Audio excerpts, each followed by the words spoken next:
Ladies and gentlemen, absolutely. Here's the expanded version of point one in a Steve Harvey inspired tone, stretched out to around 500 words without any headings or conclusions. You know, life will hit you hard sometimes. I mean real hard. And the truth is, everybody's got something they're carrying. Pain, regret, failure, disappointment. It's all part of the package. But here's what I learned. You got to own your pain, but you can't live in it. See, a lot of people take what happened to them and let it become who they are.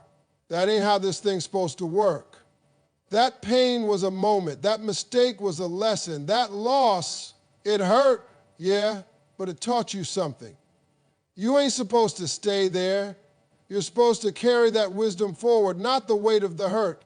Let me break it down for you. When you hold on to pain too long, it starts shaping the way you see yourself. You start saying things like, I'm not good enough, I'm not worthy, or this always happens to me. And once you start thinking that way, you start living that way. You pull back, you stop showing up for yourself. You stop believing that better is even possible. And the enemy loves that, because if you stay stuck in the pain, you'll never see the promise. But I'm here to tell you, the pain you went through is real. But it didn't come to destroy you. It came to develop you. The hurt you felt wasn't the end of the story. It was the chapter that built your strength. You ever noticed how the strongest people you meet, the ones who walk with confidence and peace, they've been through something. They got some scars. They've cried behind closed doors, but they kept going. That's the difference. Owning your pain means being honest about it. Not hiding it, not running from it. You say, yeah, I went through that. Yeah, it almost broke me, but I'm still here. And then you make the decision today, right now, that you're not going to let it define your future. That takes courage. That takes real faith, but you've got it in you. You wouldn't still be breathing if God didn't still have a plan for your life. You rebuild by first forgiving yourself. Then you forgive whoever hurt you, not for them, but for your peace. You start speaking new words into your life. You say, I'm healing. You say, I'm growing. You say, I'm not who I used to be, and I'm not going back. And every day you take one step. Some days it'll be slow. Some days it'll feel like nothing changed, but you keep moving forward, because let me tell you, when you stop living in your pain, you start walking in your power. And that's where everything begins to shift. Absolutely. Here's the expanded version of point two in Steve Harvey's tone, around 500 words, with no headings or conclusion. You know, everybody loves to talk about motivation. Folks wait for it like it's some magic spark. Like once it hits, they'll suddenly go after their dreams, change their habits, fix their life. But let me tell you the truth. Motivation, that thing comes and goes. One day you feel like conquering the world, and the next day you don't even want to get out of bed. That's just how life works. But discipline, that's where the gold is. That's what separates people who wish from people who do. See, I didn't make it just off motivation. I made it because I learned how to show up even when I didn't feel like it. I learned how to get up early, grind it out, do the work even when nobody was clapping, even when I was tired, even when the results weren't coming in fast.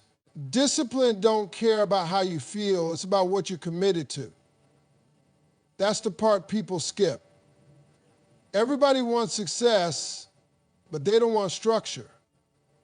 They want results, but they don't want responsibility. Let me tell you something, feelings are fragile. They change with the weather. One bad day, one negative comment, one setback, and boom, motivation disappears. But discipline is like building a muscle. You train it, you repeat it, you get stronger at it, and after a while it becomes who you are. It's not even a question anymore. You don't debate with yourself about whether you're going to work out or study or hustle. You just do it because you've built that muscle. You got to create a routine that serves your purpose, not your mood. You got to stop waiting until you're in the zone. You need to create the zone. How? Through repetition, through systems, through consistency. People look at successful folks and think they must be so motivated.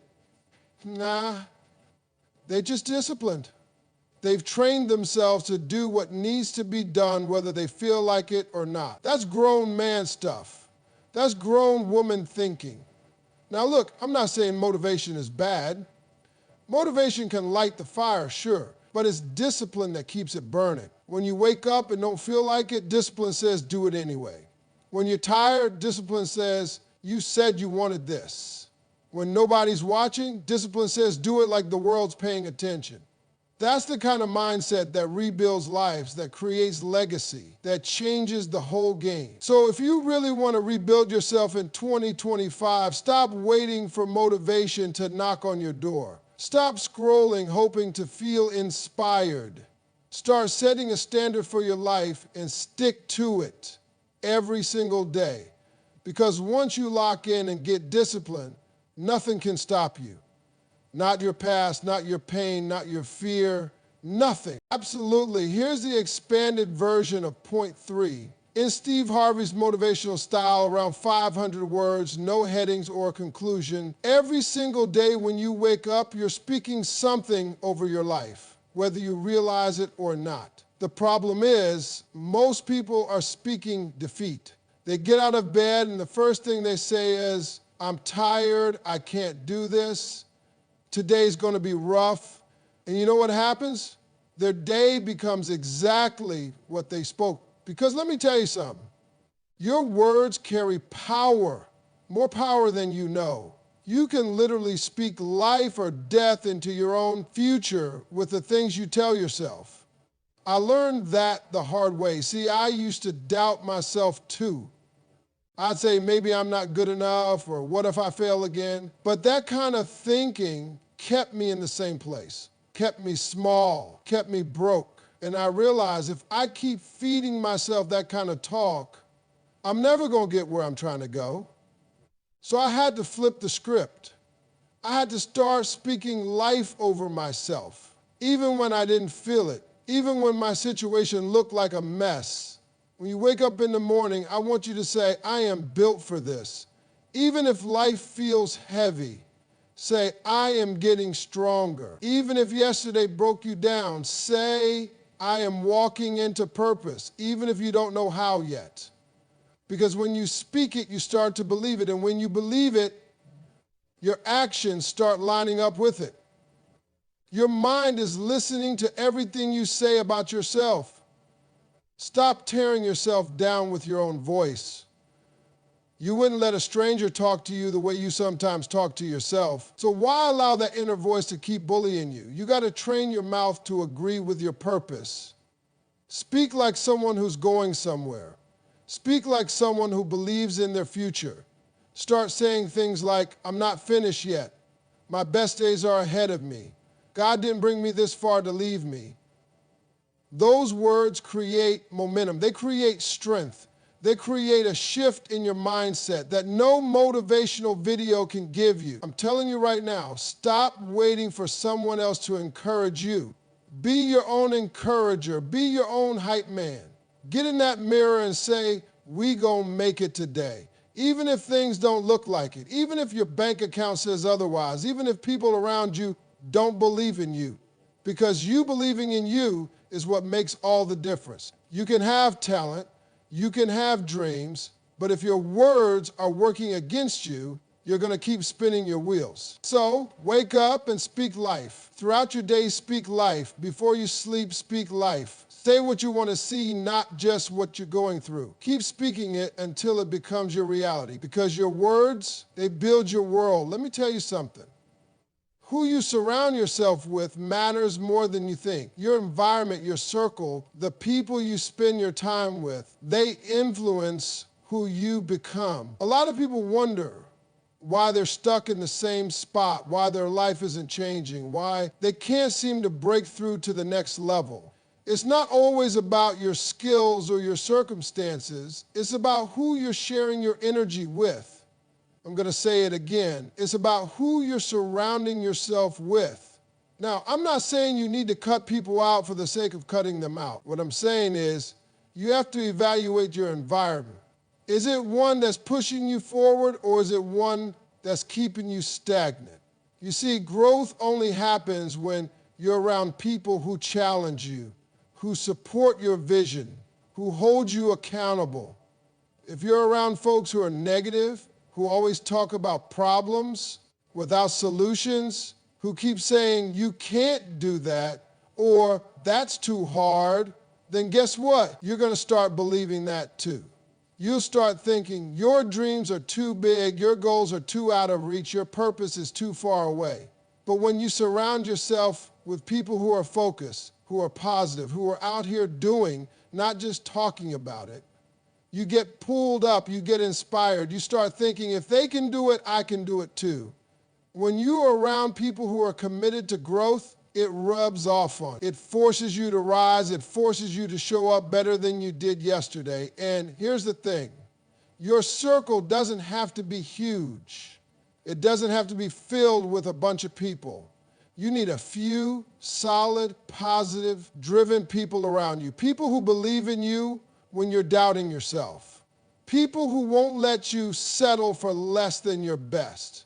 People who see the vision before it even becomes reality. Those are the kinds of people you want in your life. Look, if you're serious about rebuilding yourself in 2025, you have to make some tough decisions about who's in your life and who's out. I'm not telling you to burn bridges, but I'm telling you to build bridges to the right people.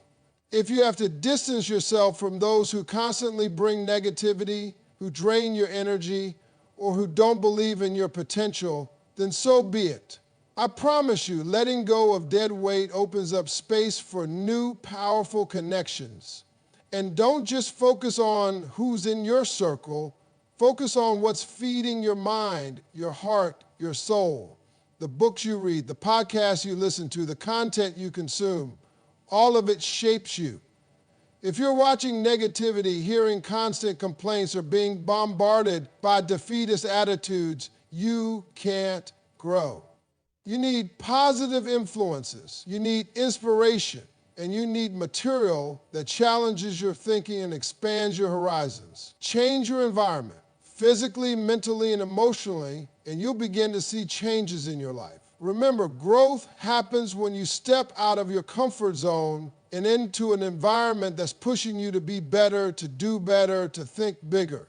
Surround yourself with people and things that nurture your dreams and challenge your mindset. That's how you truly rebuild yourself.